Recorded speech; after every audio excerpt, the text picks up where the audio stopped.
उदय सामंत साहेबांनी आणि महाजन साहेबांनी काल सांगितलं, आजही उदय सामंत साहेबांनी सांगितलं की उद्या त्याला मुख्यमंत्री साहेब जे कागदाप्रमाणे आपलं लिहून घेतलेलं आहे त्याप्रमाणे ठरलेलं आहे, त्यात उद्या उत्तर ते देणार आहे.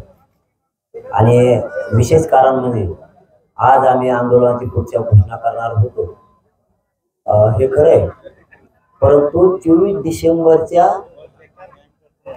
पर्यंत जर मराठ्यांना आरक्षण नाही दिलं तर पुढचं आंदोलनाची दिशा काय हे ठरणार होतं. तेच 23ला 17च्या ऐवजी 24च्या आतच करायला असं म्हणलं नाहीत आम्ही की 24 डिसेंबरच्या नंतर घोषणा करणार, आज करायची तर 23 पर्यंत करायला, कारण आम्हाला कळू द्या 24 डिसेंबर त्यांना वेळ दिलेला आहे, त्याच्या आत मराठ्यांना आरक्षण देतात का. याच्यासाठी मराठे खरोखर आता हुशार आहेत, ते डोकं वापरायला लागलेत, हुशारी दाखवायला लागले. आज घोषणा करण्यापेक्षा 23ला करू, कारण 23ला घोषणा करणं म्हणजे काय, 23ला तो 3-4 वाजता कार्यक्रम, रात्रीत तर ते काय करू शकत नाही. म्हणजे आम्ही असं काय धरणार आहेत मराठी की हे 24ला सुद्धा देत नाहीत किंवा देतील, त्यापेक्षा 25ला करायची गरजच नाही. 23 म्हणजे 24, म्हणून 23ला मराठा समाजाला विचारून निर्णय घेतलाय. आणि समाज हाच मोठा, समाज जर म्हणला 23 समाज जर म्हणला असता, कारण लेकराला यश मिळवून देण्याची शक्ती फक्त समाजाला, समाज म्हणला राहू द्या वेद्यानुवादच्या भूमिकेत काय करायचंय 23ला ठरवू आणि 23ला ठरवणार. तुमच्या बैठकीमध्ये असे संकेत लक्षात येत आहेत, संकेत मिळत आहेत की दिल्लीमध्ये जसं शेतकऱ्यांनी आंदोलन उभं केलं होतं त्याच पद्धतीनं तुम्ही मुंबईत आंदोलन उभं करणार असे संकेत मिळत आहेत तुमच्या या सगळ्या चर्चेमध्ये लोकांनी इथं आलेल्या मराठ्यांच्या प्रतिक्रियेवरून. आम्ही पण म्हणलो मराठा कोणचा आमचा हा जायचं नाही, आम्ही म्हणत नाही. आम्ही 23 तारखेला आमच्या आंदोलनाची दिशा ठरवणार आहेत, पण 3 कोटीपेक्षा जास्त मराठी असणार आहेत आजच्या म्हणण्यानुसार. होय, मोठा शब्द आहे तुमच्यासाठी, देतोय मी. 3 कोटीपेक्षा जास्त असणार आहेत, पण आम्ही कुठं म्हणलोय तिकडे जायचं, कोणचा आमचा मराठ्याचा एक बी बांधव म्हणला नाही आम्हाला पुढे जायचं. पण नाही, असं चर्चेमध्ये असं बैठकीत असं दिसलं की घरी कोणाला ठेवायचे, आंदोलनाला कोणाला पाठवायचे, त्याचबरोबर काय काय वस्तू लागते, किती जण गाडीत बसतात, मग भूक लागली तर आपण लगेच तिथं जेवणाची व्यवस्था कशी करायची, स्टोव पेटवायची, माघारी यायचं नाही, असे सगळे मुद्दे जर पाहिले तर हे सगळे मुद्दे दिल्लीमध्ये शेतकऱ्यांचं जे आंदोलन झालं त्या आंदोलनाशी समरूप आहेत. आज अंतरवालीत बैठक होती, इतक्या जणांना भावांना आमच्या एक जण जेव घालू शकत नाही म्हणून येताना स्टोव डबे सगळे आणले होते लोकांनी अंतरवालीत. गाडीत तर चालते ती, एका गाडीत किती बसत आहेत. पुढे मुंबईला दिल्लीला जायचं असलं तरच गाडी लागत, असं पुढे विचारायला इथं गाड्या आणल्या होत्या. आम्ही कुठं म्हणलं आम्हाला पुढे जायचं. 3 कोटी मराठी तुम्ही एकत्र कशाला करता मग? आता इथं आम्ही 170 मध्ये 1.5 कोटी पेक्षा जास्त केले होते, आणखी 200 एकर जास्त करू. आम्ही कुठं म्हणलं आम्हाला पुढे जायचं, कोणचा मराठा म्हणला आम्हाला पुढे जायचं. तुम्ही जरी घोषणा केली नाही तर एक गोष्ट इथं सगळ्या मराठ्यांनी असं जोरदार सांगत होते की उपोषण करायचं नाही, मग आंदोलनाचं पुढचं पाऊल काय असेल असा प्रश्न साहजिकच सगळ्या राज्यकर्त्यांना, सत्ताधारी, विरोधकांनी, महाराष्ट्रातल्या जनतेला पडलेला प्रश्न आहे. ही झाली भावना करायचं नाही उपोषण, मग समाजाची भावना मान्य केली नाही करायचं, पण मग याचा अर्थ दुसरं आंदोलन करता असं बोलू. आम्ही कुठं म्हणलो, आम्ही कोणताच मराठा म्हणला नाही आमचा आम्हाला पुढे जायचं नाही. आम्ही आमची तयारी करू नका. आता मला सांगा, आपल्याला जर पेरणी करायचं म्हणलं तर बैल लागते, एक जण पेरायला लागतो, एक जण रासने हाणायला लागतो. मग कसं आम्ही आमच्या आपण चांगलं तयार करून आम्ही म्हणलो बाबा पुढे जायचं आम्हाला. आमचा एक बी बिचारा मराठा बांधव म्हणला नाही, कारण एवढंच नाही लागलंय काहीला तर आम्ही जाऊ नका बाबा मुंबई बघायला कसली इकडं नाही. उदाहरणार्थ म्हणलं मी, समजा आता इकडं शेतात जर राऊत आणलं तर लागत आहे, तिकडं लागत कसं आम्हाला आवतं बैल न्यायचं बघत होत लागत कसं काय फरक काय आमचा बघून आमची नाही कधी बिचारी मुंबई, आमच्यापासून फायदा नाही दादा तिचा. आतापर्यंत तुम्ही जे केलं छाती ठोक केलं, समोर केलं, 24च्या नंतर काय लपवता, काय होणार? 23ला छाती ठोकणार आहेत ना. आता म्हणतो आम्ही बाबा आणखी म्हणलं नाही मराठा, आधीच कशाला मराठ्यात नाव खराब करू, मराठा काहीच म्हणला नाही. होणार आहे काहीतरी, न्यायासाठी काही होऊ शकतं ते करू शकते, तर न्यायासाठी आम्ही आमच्या लेकरासाठी होऊ शकतो. 24 नंतर आंदोलनाची वेळ येऊ नये, मात्र तुम्ही अनेक वेळा बोलताना असं म्हणतात की मुंबई मुंबई म्हणजे मुंबई म्हणजे जर अशी वेळ आली तर मुंबई हे ठिकाण ठरलंय का? नाही नाही, मुंबई ही देशाची राजधानी आणि आमच्या महाराष्ट्राची शान आहे. तिला बघायला आम्ही जाऊ नये का? जायचं नाही पण जाऊ नये का? आतापर्यंत का नाही गेले? आता गेलोच ना, एक एक जण आता जरा 10 सहन नसतील का तो? जाऊ नये असं काही आहे का? असलं तर सांगून द्या बा, तुम्ही या मुंबईशी तुमचा काही संबंध नाही, तुम्ही आम्ही आमचा आसामला राहिलो दुसरं. पाटील, चंद्रपूरच्या ओबीसी परिषदेमध्ये तुमच्या निषेधाचा ठराव पारित करण्यात आला. त्याला मी काय बोलू आता?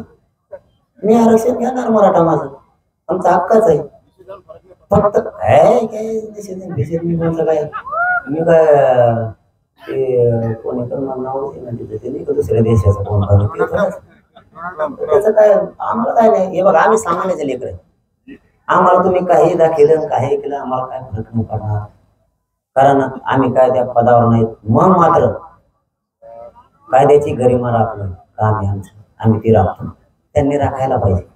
पण तो आम्हाला काय होणार नाही, कारण आम्ही कायद्याची चौकट सोडून मागणी करत नाही. जे कायद्याच्या चौकटीत बसणाऱ्या लोकांना येऊ नका म्हणतात, त्याचा अर्थ असा होतो कायद्याचं पालन तेच करत नाही. त्यामुळं आम्ही आमच्या लेकरात मागतो. उलट आमचं असं म्हणणं आहे की त्यांनी मोठ्या मनानं म्हणायला पाहिजे, जर यांचे नोंदी सापडले तर यंदा घेणं आवश्यक आहे. याला म्हणते समानता आणि माणुसकी. 54 लाख नोंदी या सरसकटला हेल्पफुल राहतील का? आणि त्यामुळेच आशेचा किरण अधिक वाढलाय का की 24 पर्यंत सरकार निर्णय घेऊ शकतं? आणि तुमचाही विश्वास दृढ झालाय का की या सरसकट विषयाला सरकार मान्यता देईल?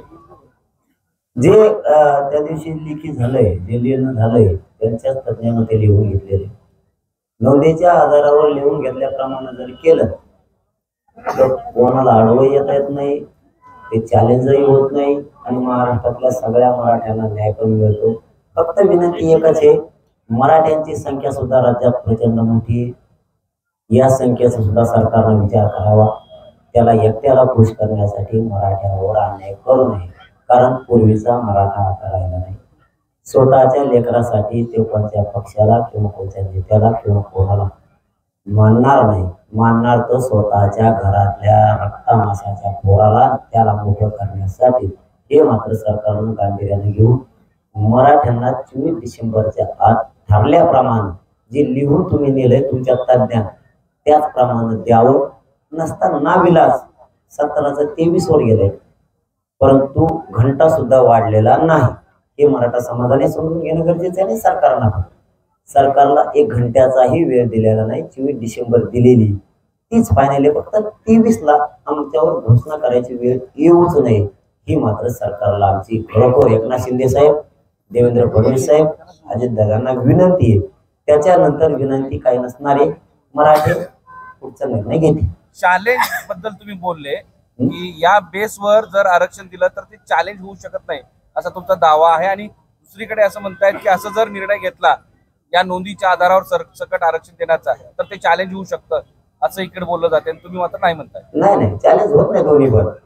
म्हणण्याचा अर्थ गैरअर्थ झाला की ज्या नोंदी मिळाल्या, उदाहरणार्थ 7/12 मिळाला, तुम्ही म्हणू शकत नाहीत ही जमीन तुझी नाही, कारण तो कायद्याची नोंद आहे. 7/12 म्हणजे 8 म्हणजे ही शासनाची कायद्याची नोंद आहे. तशी आरक्षणात असलेल्या शासकीय नोंदी आहेत काही, त्या नोंदी जर असतील तर तुम्हाला ते चॅलेंज करताच येत नाही काही केलं तरी. आणि त्या आधारावर जर कायदा पारित केला तर तो कायदाही चॅलेंज होत नाही. पण पाटील, जसं अल्टिमेटम जवळ येत चाललाय तसं सरकारकडून तुम्हाला वारंवार कॉन्टॅक्ट होतोय. काल गिरीश महाजन झाले, तुमचे मामा आले, त्यानंतर आता पुन्हा उदय सामंतांचा फोन आलाय. काय बोलणं होते, काय विनंत्या करता येते तुम्हाला? नाही, सरकारचं त्याबद्दल स्वागत आहे मराठा समाजाकडून की ते चर्चा कालपासून करायला लागले. 24 डिसेंबर पर्यंत चर्चा होणार. ते ज्या ज्या वेळेस येणार त्या त्यावेळेस चर्चा होणार. मराठा समाजही करणार, आरक्षण देतील ह्या भावनेतून आम्ही करणार. त्यांनी उद्या काहीही उत्तर दिलं तरीही 24 पर्यंत चर्चा होणार. मराठा नाराज नाही होणार. पण 24 पर्यंत आरक्षण नाही दिलं तर 23 आंदोलनाची घोषणा होणार. याच्यावर एकमतानं या राज्याच्या मराठ्यांनी ठरवलेलं आहे. आज करण्याच्या ऐवजी आम्ही 23ला करतोय. बस एवढाच फरक आहे. असं केलं नाही आम्ही मराठा समाजानं की 24 तारीख आहे आणि पुढे घोषणा करायला कधीतरी, त्याच्या आतच करायला. आरक्षणाचा मुद्दा जेवढा गंभीर आहे त्याच प्रकारे दाखल गुन्हे जे आहेत त्या संदर्भात कुठल्याही प्रकारे हालचाली होत नाहीयेत. त्यांनी सांगितलंय काल की ते गुन्हे मागे घेऊ, ते व्यवस्थित होईल सगळं आणि अटकही केली जाणार नाही असं ते म्हणले. आम्ही वाट बघतोय काय करते. पाटील, पुरोहितांच्या नोंदी, बाटांकडे जे वंशावळीच्या नोंदी, नीतीच्या नोंदी, हे तुम्हाला तांत्रिकदृष्ट्या कायदेशीर आणि संविधानिक वाटतं की असं होईल आणि सरकारने का करावं? याच्यासाठी करावं की पूर्वीच्या नोंदी त्यांच्याकडे होत्या, खूप हजारो वर्षापूर्वी होत्या सगळ्या जाती धर्माच्या. तर त्यावेळेस असं कोणत्या जाती धर्माला माहित नव्हतं की आपल्याला आरक्षण मिळणार. त्यावेळेस जात लिहिली जायची, तू कुणबी आहे, तू मराठा आहे, तू अमुक आहे, तमुक आहे असं लिहिलं जायचं. त्यावेळेस तर असं नव्हतं की कुणबी लिहिलं आता तर पुढे आरक्षणात जाईल, असं नव्हतं. आरक्षण हा विषयच नव्हता त्यावेळेस. मग त्या अर्थी जर तिथं काही कुणबी लिहिलेलं आहे तर मग त्याचा आधार घेणं गरजेचं आहे, कारण दुसरा लिहिणारा कुणी नव्हताच. भारतरत्न डॉक्टर बाबासाहेब आंबेडकरांनी ज्यावेळेस नंतर संविधान दिलं त्यानंतर लिहिण्याची बाजू ही समाजाच्या हितासाठी आली आणि त्यातून समाजाची प्रगती होत गेली. पण या अगोदर लिहिणारा फक्त पुरोहित बांधवच होती. मग ते जात लिहिले जायचे, त्याचा फायदा आज गोरगरीब मराठा समाजाला होणार आहे. त्याला जर शासकीय नोंदीत त्यांनी घेतलं तर 100% खूप असा न्याय मिळू शकतो. एकीकडे तुमचं मराठा समाजाला आरक्षण मिळावं म्हणून आंदोलन सुरू आहे, तर दुसरीकडे आजी माजी सत्ताधारी आहे त्यांच्यात का आरोप प्रत्यारोप सुरू आहे. शरद पवार यांनीच आरक्षणामध्ये घोडा घातला किंवा त्यांच्या अशा पद्धतीने आरोप देवेंद्र फडणवीसांनी केलाय. तुम्ही कसं बघता? नाही, हे बघा, आमच्या परवाच या प्रश्नाचं उत्तर पण दिलं. आमच्या मुळावरच सगळेच बसले 75 वर्षापासूनचे सगळेच. आम्हाला फक्त आता मराठा समाजाने काय ठरवलंय, मागं कोण आहे पुढं कोण नाही. आपलं ध्येय काय, मराठा आरक्षण. आपल्याला काय करायचंय मराठा समाजाला, हे पुढं कोणी असो ते घ्यायचं, हे असं ठरवलं. आणि शांततेत मी सगळ्यात आज जास्त समाजावर खुश यासाठी की समाजाने शब्द दिले, आंदोलन कसंही असो आम्ही शांततेत करणार. आता मात्र लढाई आम्ही जिंकणार की मराठ्यांना ठाम शब्द आणि सरकारला सुद्धा लढाई आम्ही आता जिंकणार. सरकार आतापर्यंत तुम्हाला जी आश्वासनं दिलेली आहे त्या आश्वासना म्हणजे त्या रस्त्यावर सरकार चालतंय का आतापर्यंत? तुम्हाला काय वाटतं? नोंदीच्या बाबत चालतंय फक्त, बाकीच्या बाबत उद्या काही कळणार नाही. 23-24 तारखेपर्यंत काय कळलं नाही चाललं तर मराठा समाजाने ज्या अर्थी शांततेत आंदोलनाचा शब्द दिलाय त्यावेळेस मात्र सरकार बरोबर दिलेल्या शब्दाच्याच रस्त्यावर चालणार. तुम्ही 12 मुद्दे मांडलेले आहेत आणि त्या मागणी देखील केली 13 मुद्दे. त्याची मागणी तुम्ही केलेली आहे, त्यामधले काही मुद्दे कमी जास्त केले जातात की सरसकट 13 मुद्दे सरकारने मान्य केले पाहिजे? ते काढलेच असे की ते सगळेच गरजेचे. मागं ठुता कोणचा? कंपनीचा मागं ठुता का? नोकर भरतीचा, आरक्षण देण्याचा मागं ठुता कोणचा? ते त्यांनी दिलेले शब्द आहेत, त्यामुळे त्यांना ते पुरे करावे लागणार. तुम्ही आवाहन करताना एक सांगितलं की जो नेता आपल्याकडून बोलेल तोच नेता आपला, आणि जे नेते बोलणार आहेत मी त्यांचं काय बोलणार नाही ते मग समाज ठरवेल ना. त्यांचं सगळं आहे मराठ्याजवळ काय ते, फक्त बोलणारा का तर त्याला किमान समाजाने आतापर्यंत मोठं केलेलीची जाण, किमान असं तरी लक्षात येईल की याला जाण आहे. त्याने नाही बोलला की त्याला मोठं करून जाण नाहीये, हे उगाच मोठं केलंय, कामातून गेलेलं आहे. ते आता पुढे बघा तुम्ही कसं करतात. वारंवार आव्हानानंतर हे अधून मधून तरुणांमध्ये आत्महत्येचं प्रमाण वाढतच चाललेलं आहे. काय आव्हान कराल? 24 डिसेंबरच्या नंतर जी आंदोलनाची दिशा ठरणार आहे त्यात मराठी शांततेचं आव्हान केलेलं आहे. शांततेत आंदोलन करणार मराठी, शांततेत महाराष्ट्रातल्या सगळ्या मराठ्यांना आरक्षण देणार. म्हणून हात जोडून पाया फोडून सांगतो, कोणीही आत्महत्या करू नका. त्याशिवाय आम्ही कोणीही मागं हटत नाहीत, काळजी करायचं कारण नाही.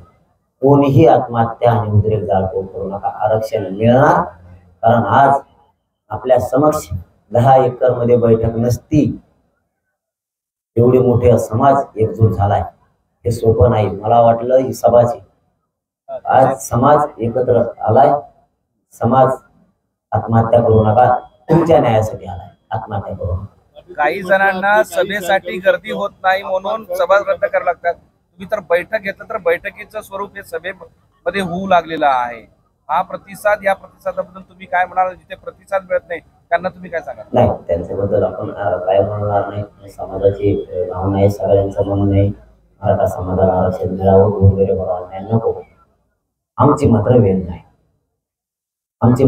नाही, लेकरांची, मराठ्यांची. हे आरक्षण मिळालं पाहिजे. त्यांचे मायबाप आजोबा आजी इथे येऊन बसतात ती वेदना, आणि ही वेदना महाराष्ट्रातली जनता सुद्धा जाणायला लागली की गोरगरीब मराठ्यांच्या लेकराला येत नाही, त्यांना आरक्षण मिळालं पाहिजे. आमच्या वेदना पाहिजे नाही म्हणून येतात हे मात्र आम्हाला माहिती आहे, आम्ही त्यांच्या विजयच मिळवला आहे. तर पाटील तुमच्या सभा मी काही सहन करू शकतो, अपमान सहन करू शकत नाही. तर मराठा आरक्षणात हा वैयक्तिक विषय सुद्धा आहे. ते भावनिक पण झाले होते थोड्या वेळेस. नाही, अपमान म्हणजे काय की आपण एखादी लढाई लढायला लागलो तर ती मागं सरकायची. त्याच्यापेक्षा अपमान सहन जर करायचाच नसेल तर निवेदन परफेक्ट करायचं. अपयशाचा विषयच येत नाही. तुम्ही जर सहजच उठले सहजच चालायला लागले तर काय होईल हे कोणीच सांगू शकत नाही. यश अपयश कोणीच सांगू शकत नाही.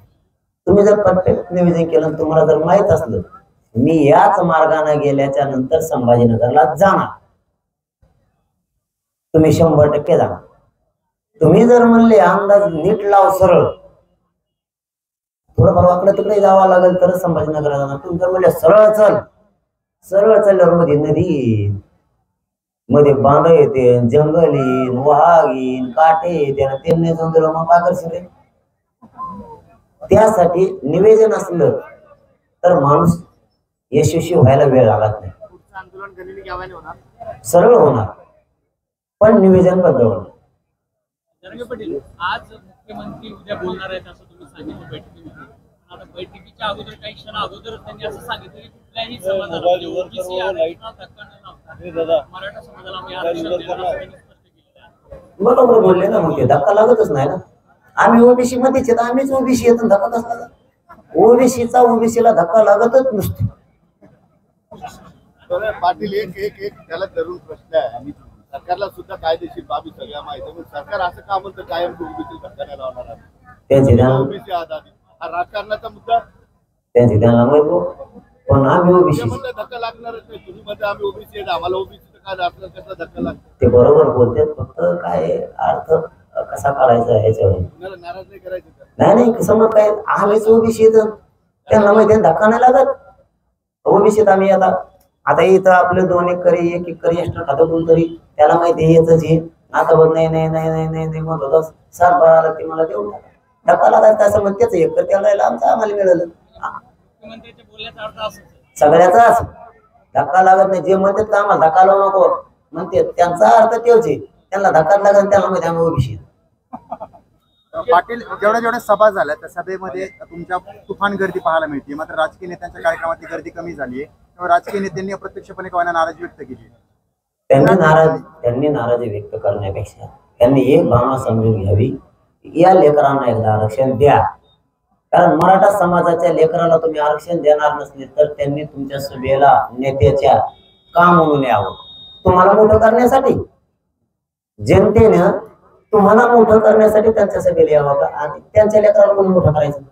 तुम्ही मोठे व्हावेत म्हणून जनता तुमच्या सभेला गर्दी करते नेत्याच्या. तुम्ही नेत्याचा प्रश्न विचारला, नेत्याच्या सभेला गर्दी का होत नाही त्याचं कारण हे, त्यांना मोठं करण्यासाठी मराठी जात होती. आता त्यांचं लेकरून मोठं करायसाठी तुम्ही आलात का नाही आलात. मग तुमच्या तिथं कवर तुम्हाला मोठं करायचा ठेका घातला का मराठीने. मग ते पक्ष कोणता असू दे ना, पण ना तसा वावरातले बाकाले झोपून गोधडी टाकून झोपला झाला. तुम्ही ओबीसी समाजाला आवाहन केलं होतं की राजकीय उद्देशासाठी त्या नेत्यांकडून हे सगळे प्रयत्न सुरू झालेले आहेत, त्यामुळे तुम्ही ओबीसीनी त्या राजकीय नेत्यांच्या याला बळी पडू नका असं तुम्ही आवाहन केलं होतं. त्याला सगळ्या ओबीसी बांधवांनी प्रतिसाद दिलाय म्हणायचं का? नाही, आपण काही बोलणार माणूस नाही, परंतु ओबीसी बांधवांना गावखेड्यातले आम्ही भाऊ येत खरंच सांगतो तुम्हाला. मी कोणी वारलं ना, मी तळतळीन सांगतो तुम्हाला, तरी आम्हालाच एकमेकाच्या मदतीला खांदा द्यायला जावं लागतं. लग्न असले आम्हाला एकमेकाच्या वाड्याला जावं लागतं. एकमेकाला अडी अडचणी आल्या शेताकडे एकमेकाचे जावं लागतं. काही कोणाचं अडी अडचणी असतात तर मदतीला रात्रंदिवस धावायला लागतं. तुम्हाला यातला एक महत्वाचाच विषय सांगतो. आमचं घराला घर आहे गावखेड्यात, ओबीसी बांधवाचं, मराठा बांधवाचं. सगळ्यात मोठी गोष्ट असेल तर माणूस एकामेकाला देत नाही, ती म्हणजे घराची चावी. कोणाला आज देत नाही. लवकर आमची आई आमच्या बापाला देत नाही, बाप आईला देत नाही लवकर, एकामेकाला गदर ठेवलेला असतो म्हणून. पण शेजाऱ्याकडे एवढा विश्वास की ही चावी माझी राहून दे, मुलगा शाळातून आल्यावर त्याला दे, एवढा विश्वास आहे आत्ताही. त्यामुळे ओबीसी बांधवांना वाटतं, धनगर बांधवांना वाटतं, मुस्लिम बांधवांना वाटतं, दलित बांधवांना वाटतं, वंजारी बांधवांना वाटतं की मराठ्यांच्या गोरगरीब पोरांना आरक्षण मिळालं पाहिजे. हे मी प्रामाणिकपणानं पहिल्यापासून सांगतो, आजही ते सांगणार, आयुष्यभर सांगणार. ते सोबत यावेत म्हणून नाही सांगत, सत्य हकीकत त्यांनी सुद्धा आता मानायला चालू केली. जर त्यांचे पुरावे सापडले असतील तर मराठ्यांना आरक्षण दिलं पाहिजे, या मतावर ओबीसी बांधव सामान्य गावखेड्यातला आत्ताही. क्या 13 डिमांड्स क्या रखे आपने?